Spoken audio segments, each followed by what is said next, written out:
In today's episode, you will learn how to interface this low-cost and commonly used SD card module with Arduino to make an efficient Arduino data logger.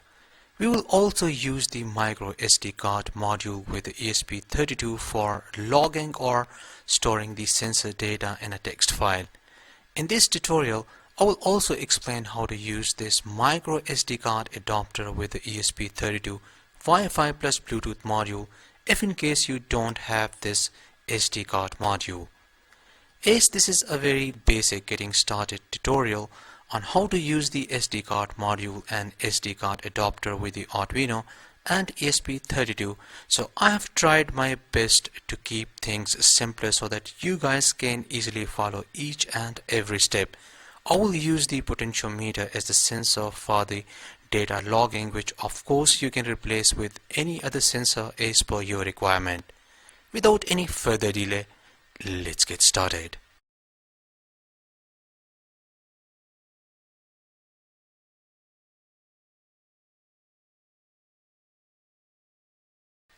The components and tools used in this project can be purchased from Amazon. The components purchase links are given in the description.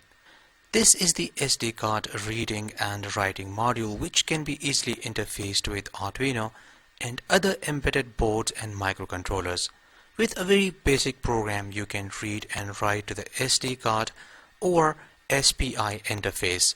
This SD card module is provided with the onboard 3.3 volt voltage regulator, due to which it can be interfaced with 3.3 volt compatible controller boards like ESP32 and ESP8266, etc.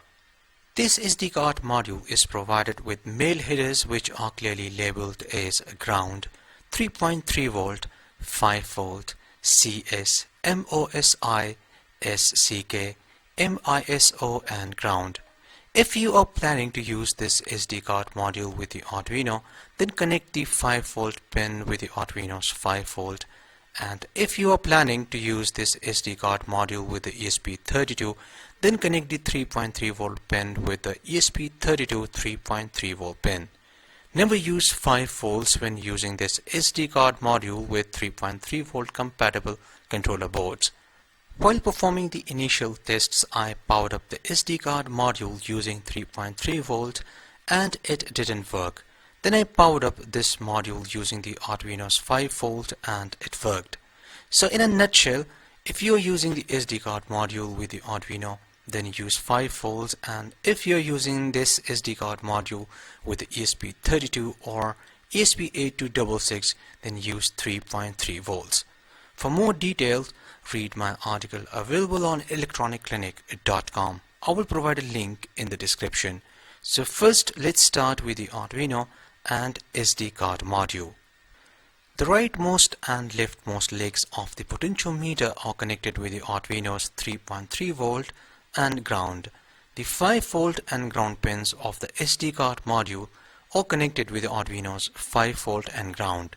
CS is connected with pin 10, MOSI is connected with pin 11, SCK is connected with pin 13 and MISO is connected with pin 12 of the Arduino. Next, I connected the SD card module and the potentiometer with the Arduino as per the circuit diagram already explained. Now let's take a look at the Arduino programming. For this program, there is no need to download any libraries. The SPI.h and SD.h libraries are already included in the Arduino IDE. The purpose of this program is to read the potentiometer and then store the value in the data.txt file.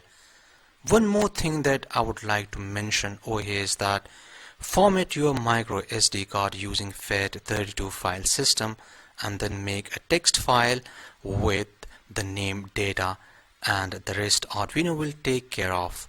So anyhow, logging vRegister function is a user-defined function, and this is the only function I'm using inside the while loop function.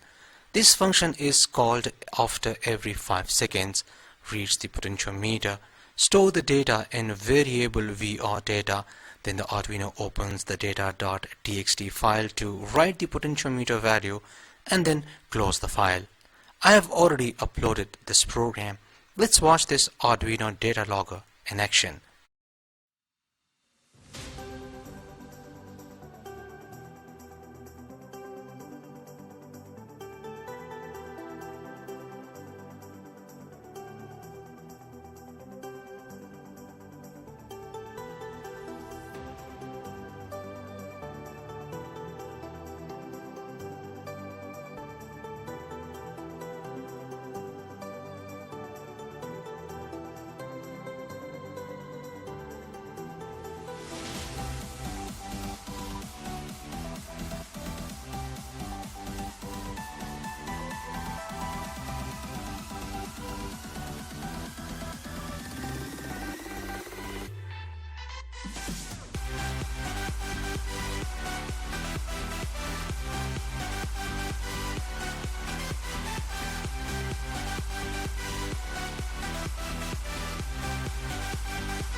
As you can see, we successfully stored the potentiometer values in the data.txt file.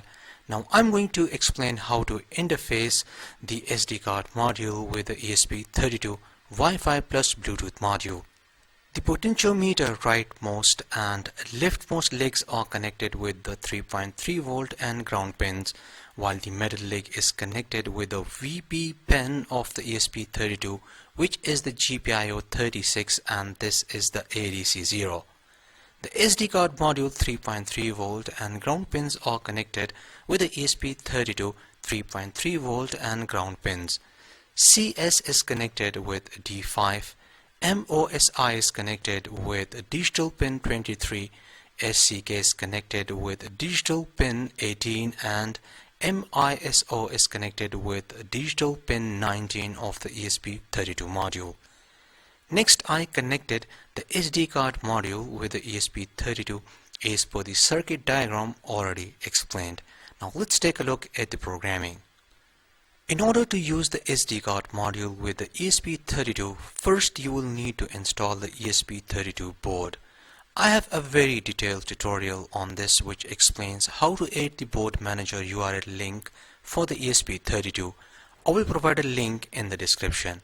This time you can see I added another library fs.h. You will get this library when you install the ESP32 board, so there is no need to download this library.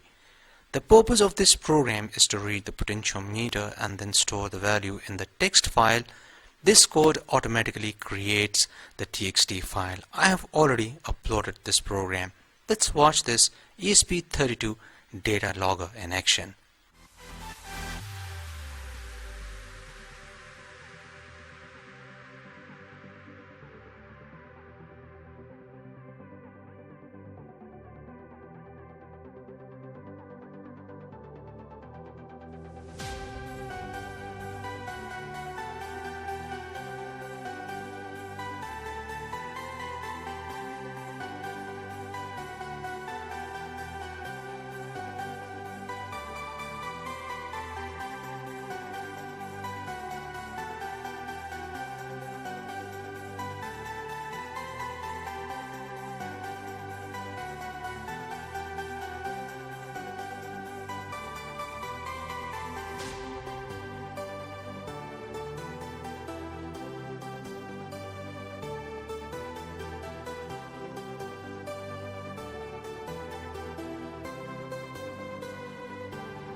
As you can see, we successfully stored the potentiometer values in the text file. You can connect and store values of multiple sensors. If in case you don't have this SD card module, then you can also interface this micro SD card adapter with the ESP32. Follow these connections. These are the same exact connections which we used for the SD card module. For the easy interfacing, I started by soldering the male headers. Now using these male headers, I can easily interface this micro SD card adapter with the ESP32 and other 3.3 volt compatible controller boards. I connected the micro SD card adapter with the ESP32 as per the interface connections. The potentiometer connection with the ESP32 remains exactly the same. We will be using the same program. Now let's watch this micro SD card adapter and ESP32 based data logger in action. Support me on Patreon for more videos. I hope you liked today's episode. Like and share this video with your friends. See you in next episode and thanks for watching.